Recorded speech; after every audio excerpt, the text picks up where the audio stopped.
paratiroid itu? Kelenjar paratiroid merupakan kelenjar endokrin kecil berbentuk oval. Pada mamalia, kelenjar ini biasanya dijumpai berjumlah 2 pasang, walaupun terkadang ada yang punya 5-6 paratiroid. Kelenjar paratiroid akan mengekskresikan hormon paratiroid yang akan dilepaskan saat kadar kalsium dalam darah rendah. Saat kadar kalsium normal, maka hormon ini akan berhenti diproduksi. Pengaturan hormon paratiroid terhadap tulang ada 3. Yang pertama, merangsang arus kalsium dari lakuna menuju cairan tulang dan akhirnya tiba di cairan ekstraseluler. Yang kedua, merangsang mobilisasi kalsium dan fosfat yang berfungsi mengubah osteoklas dan osteoklas non-aktif menjadi osteoklas aktif. Yang ketiga itu mengaktifkan produksi asam organik dan enzim yang diperlukan untuk penguraian tulang. Kalsitonin adalah hormon polipeptida terdiri dari residu 32 asam amino yang membentuk rantai tunggal lurus. Sekresi dan biosintesis kalsitonin dipengaruhi oleh kadar ion kalsium plasma. Bila kadar ion kalsium tinggi, maka kadar hormon pun meningkat, dan sebaliknya. Hormon kalsitonin kerjanya berlawanan dengan hormon paratiroid, berperan menurunkan kadar kalsium darah dan puyuh. Fungsi kalsitonin itu apa sih? Fungsi kalsitonin itu ada menurunkan kadar kalsium dengan menghambat reabsorpsi tulang. Terus ada menghambat pelepasan menghambat pelepasan kalsium dari tulang. Terus ada mempertahankan kepadatan tulang. Terus ada menjaga keseimbangan kalsium dalam darah. Terus pengertian hiperparatiroid sendiri itu berfungsi menyeimbangkan kadar kalsium dan fosfat dalam aliran darah. Kalsium dan fosfat membentuk kalsium fosfat yang dibutuhkan tubuh untuk membentuk tulang dan gigi menjadi keras, membekukan darah setelah cedera, serta mendukung kerja otot dan saraf agar berfungsi dengan baik. Kadar kalsium dan fosfat dijaga kestabilannya oleh kelenjar paratiroid dengan mengeluarkan atau menghentikan keluarnya hormon paratiroid. Hormon hiperparatiroid dibagi menjadi 3, ada hiperparatiroid primer, sekunder, dan tersier. Hiperparatiroid primer itu merupakan kejadian yang paling sering dan kerusakan diakibatkan karena adanya kerusakan pada kelenjar paratiroid yang ditandai dengan hipersekresi hormon paratiroid atau PTH. Hiperparatiroid sekunder itu diakibatkan karena kerusakan pada organ lain yang menyebabkan kerusakan kelenjar paratiroid. Sedangkan hiperparatiroid tersier diakibatkan kerusakan pada kelenjar paratiroid sendiri dan kerusakan akibat dari organ lain, sehingga hiperparatiroid tersier merupakan gabungan antara hiperparatiroid primer dan sekunder. Pada hiperparatiroid tersier biasanya terdapat hiperplasia asimetris pada kelenjar paratiroid.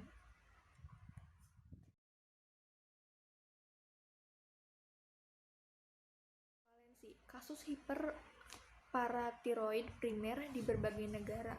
Di Swedia ada 0,43%, di Norwegia ada 0,3%, di Finlandia ada 2,1%, di Amerika Serikat dan Inggris ada 2,7-3%, di Indonesia ada 1.000 orang per tahun mengalami hiperparatiroidisme. Dari total seluruh warga per tahunnya, rata-rata berumur 55-75 tahun. Wanita yang berumur 50 tahun ke atas mempunyai resiko yang lebih tinggi mempunyai resiko 2 kali lebih tinggi dibandingkan pria. Etiologi hiperparatiroid disebabkan oleh sekresi PTH yang tidak normal sehingga menimbulkan hiperkasemia, adenoma pada salah satu kelenjar paratiroid, hipertrofi pada keempat kelenjar paratiroid, karsinoma pada kelenjar paratiroid, radiasi ionisasi secara eksternal pada leher. Sebagian kecil disebabkan oleh hiperfungsi kelenjar paratiroid yang dapat diwariskan sekitar 20%.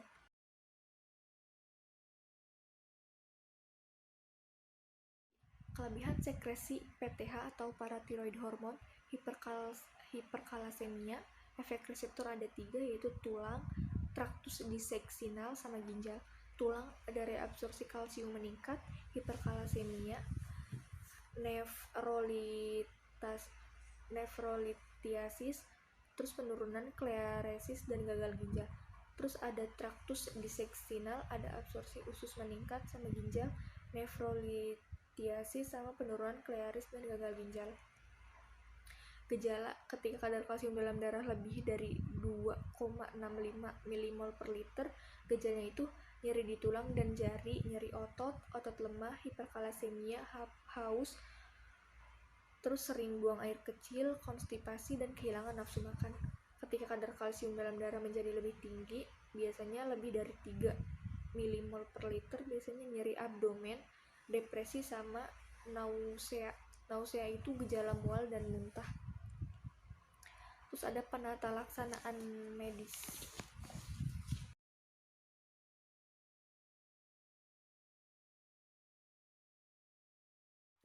Treatment itu ada 3, ada pembedahan, ada terapi farmakologi, sama terapi non farmakologi.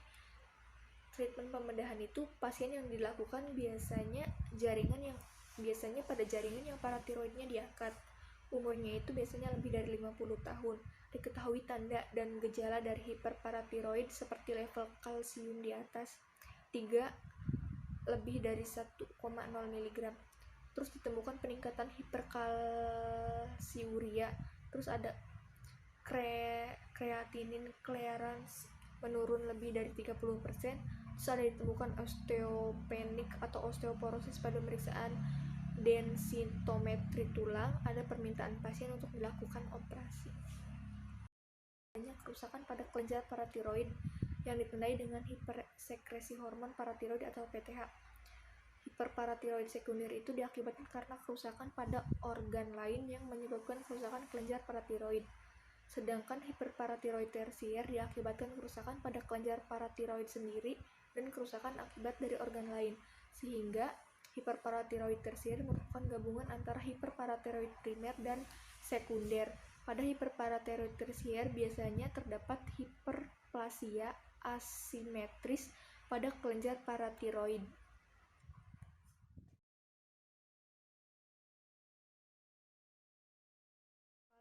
Kasus hiperparatiroid primer di berbagai negara.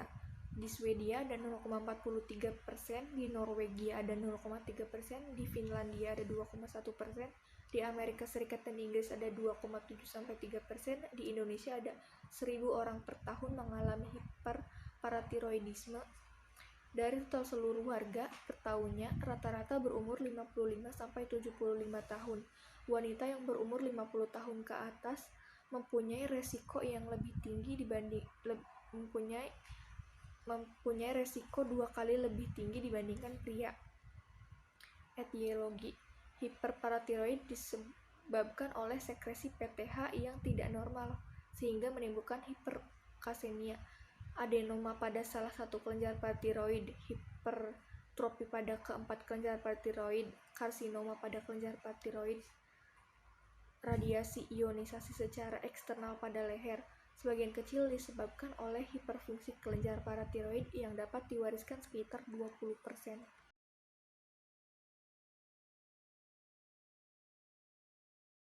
Kelebihan sekresi PTH atau paratiroid hormon, hiperkalasemia, efek reseptor ada 3, yaitu tulang, traktus disseksinal, sama ginjal. Tulang ada reabsorpsi kalsium meningkat, hiperkalasemia, nefrolitiasis, terus penurunan kleresis dan gagal ginjal. Terus ada traktus disseksinal, ada absorpsi usus meningkat sama ginjal, nefrolitiasis sama penurunan klearis dan gagal ginjal. Gejala ketika kadar kalsium dalam darah lebih dari 2,65 milimol per liter, gejalanya itu nyeri di tulang dan jari, nyeri otot lemah, hiperkalasemia, haus, terus sering buang air kecil, konstipasi, dan kehilangan nafsu makan. Ketika kadar kalsium dalam darah menjadi lebih tinggi, biasanya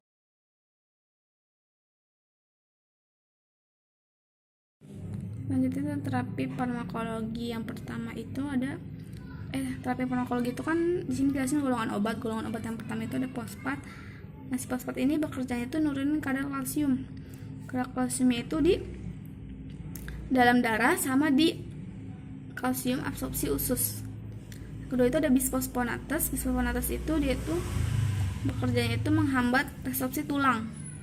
Jadi nanti dihambat resorpsi tulangnya, jadi dia bakal mengalami hilangnya densitas tulang jika pemakaian bisphosphonates. Yang ketiga itu ada kalsimimetik. Kalsimimetik ini dia itu bakal mengikat dan memodifikasi kalsium. Kalsium itu dimana sih? Di reseptor pada sel di permukaan kelenjar kelenjar paratiroid. Nah, setelah itu yang terakhir itu ada terapi hormon. Terapi hormon biasanya pakai hormon estrogen. Estrogen itu kan ada pada wanita. Nah, ini menurunkan kadar kalsium dalam darah tanpa adanya perubahan pada kadar PTH. Jadi golongan obat itu kan ada mekanismenya kan tadi ada dibagi jadi golongan obat, ada fosfat, ada bifosfonat, ada kalsimimetik, sama ada terapi hormon. Nah, dari mekanisme fosfat ini ada patofisiologi dari hiperparatiroid. Nah, apa sih patofisiologi itu? Patofisiologi itu adalah perkembangan dari gimana bisa terjadinya suatu hiperparatiroidisme. Jadi patofisiologi itu adalah pertama etiologi di mana si hiperparatiroidisme sekunder ini berubah menjadi hiperparatiroidisme primer. Nah, hiperparatiroidisme primer ini mengubah si paratiroid ini menjadi hipersekresi PTH. PTH itu paratiroid hormon. Nah, si PTH ini dia itu akan terjadinya perangsangan. Nah, perangsangan ini disebabkan oleh rickettsia, defisiensi vitamin D. Nah, perangsangan ini akan menyebabkan terjadinya perangsangan di tubulus, perangsangan CA di tubulus, terus merangsang aktivitas tulang sama ginjal diabsorpsi. Terjadi absorpsi di ginjal. Nah, terus yang pertama yang di CA di tubulus ini merangsang produksi CA di tubulus sebanyak 1,25 dan dihidroksi vitamin D. Setelah itu terjadi rangsangan sintesis protein fosfaturia pengikat kalsium fosfat banyak. Jadi terjadi rangsangan sintesis protein fosfat, terjadi juga pengikatan kalsium fosfat dalam jumlah banyak. Terus setelah itu terjadi absorpsi kalsium di usus absorpsinya berlebih. Terus akibat absorpsi berlebih terjadi gangguan. Nah, gangguannya seperti mual, muntah. Terus di tulang itu merangsang aktivitas osteoklas. Nah, osteoklas ini menjadi transfer kalsium dan fosfat dari matriks ke plasma. Nah, dari transfer ini akan menyebabkan hiperkalsemia karena batu. Nah, setelah itu transfer kalsium dan fosfat ini dari matriks plasma itu akan menyebabkan dekalsifikasi tulang. Dekalsifikasi tulang itu tulang menjadi lunak mengakibatkan osteomalacia. Osteomalacia itu bisa menyebabkan risiko cedera. Terjadi risiko cedera karena fraktur eliminasi urin. Nah, di ginjal, absorpsi ginjal, dia itu di lengkung Henle. Nah, terjadi ekskresi kalsium di ginjal. Terus setelah ekskresi kalsium terjadi pengendapan itu si urin nggak bisa keluar karena reflux urin, terus terjadilah gangguan ginjal gangguannya. Nah, dari terjadinya pengendapan di urin ini, si spasme uretra ini jadi menyebabkan rangsangan nyeri dan timbulan nyeri.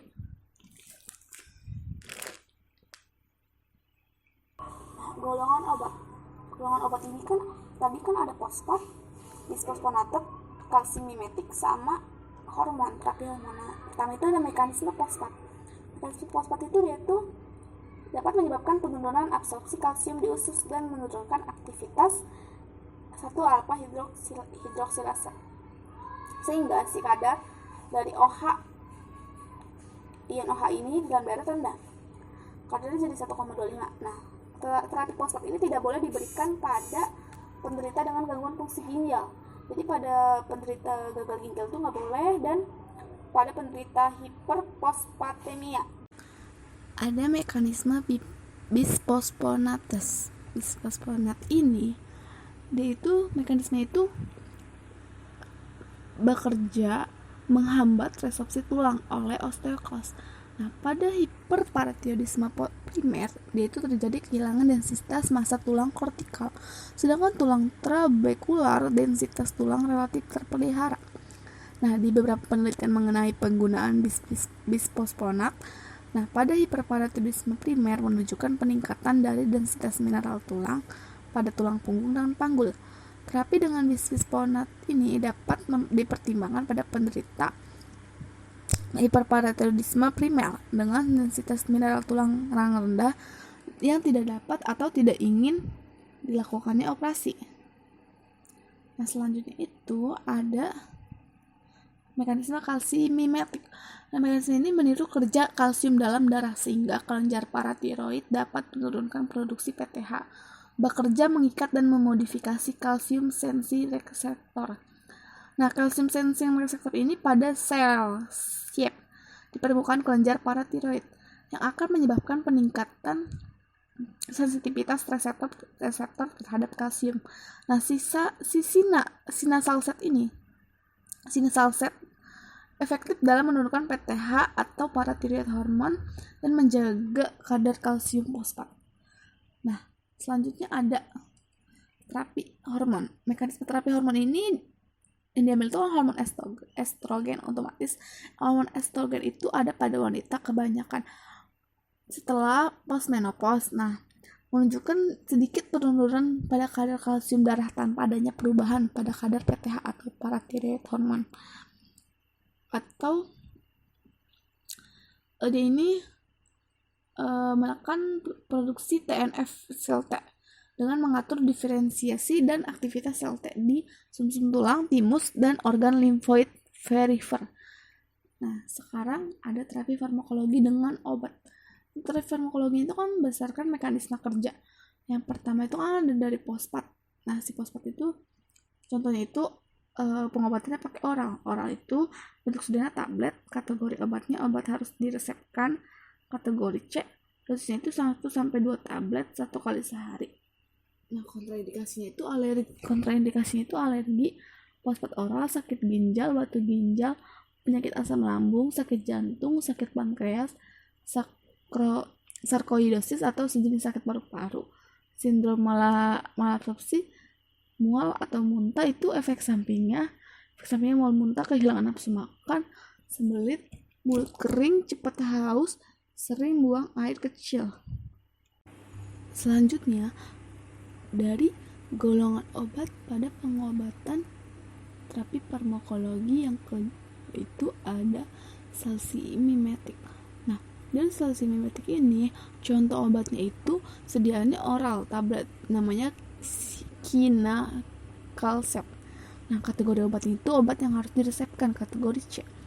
Nah, dia itu dosisnya itu dosis awalnya itu 30 mg secara oral 2 kali sehari. Dosis pemeliharaannya 60 mg sampai 360 mg secara oral per hari. Dosis maksimumnya 90 mg 4 kali sehari. Nah, kontraindikasinya alergi, anak-anak sama lansia.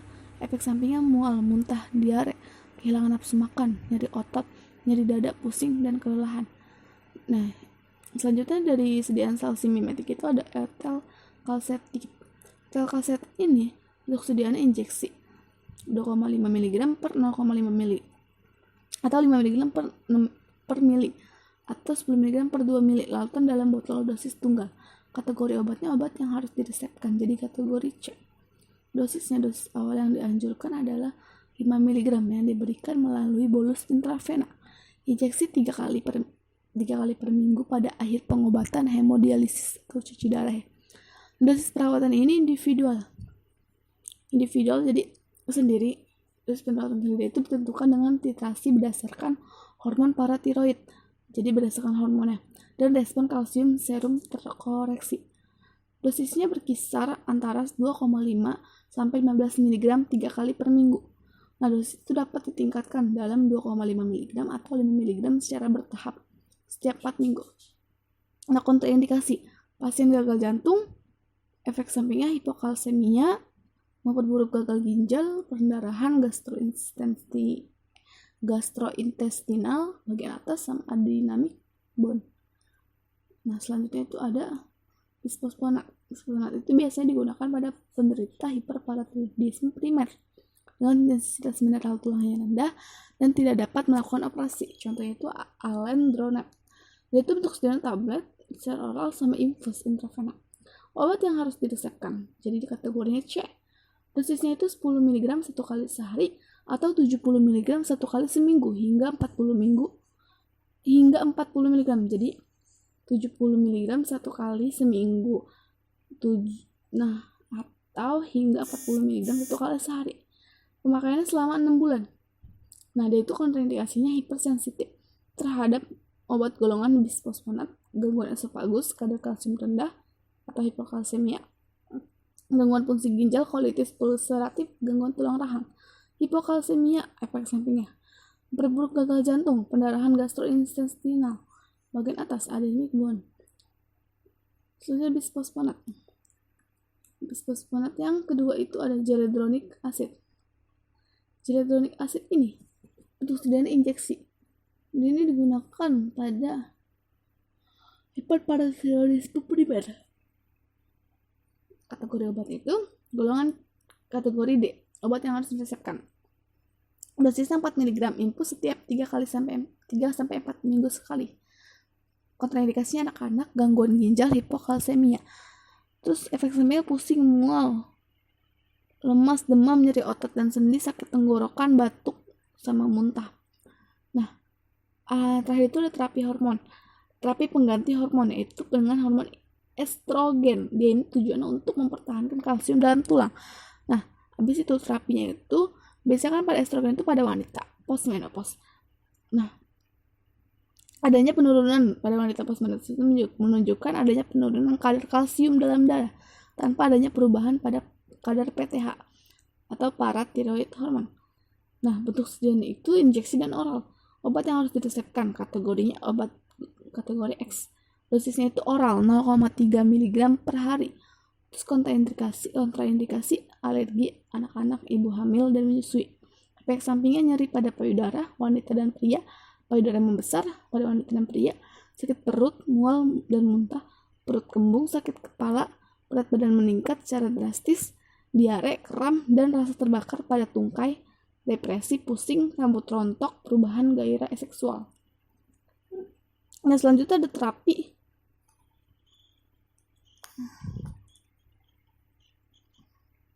Selanjutnya ada terapi non-farmakologi, artinya terapi non-farmakologi tanpa obat, yaitu biasanya diet kalsium. Yang pertama, diet kalsium tidak perlu terlalu ketat, karena pada kenyataannya dengan diet rendah kalsium yang terlalu ketat dapat meningkatkan sekresi PTH atau paratiroid hormon. Yang kedua itu mengonsumsi suplemen vitamin D. Selain itu, vitamin D juga dapat diproduksi dengan berjemur di bawah sinar matahari antara 10 sampai 15 menit. Karena dari sinar matahari itu terdapat sinar ultraviolet yang dapat menyebabkan kulit memproduksi vitamin D. Nah, ketiga itu banyak minum air putih. Air putih itu bagus dan bisa mengurangi gangguan hiperparathyroidisme. Nah, setelah itu rutin olahraga, menghindari imobilitas. Apa sih imobilitas? Imobilitas itu adalah dimana suatu tubuh mengalami mengalami keterbatasan dalam pergerakan, misalnya karena cedera otak atau trauma dalam tulang. Nah, setelah itu menghindari penggunaan obat tiazid. Nah, obat tiazid itu contoh itu obat hipertensi dan lithium. Lithium itu obat untuk gangguan bipolar.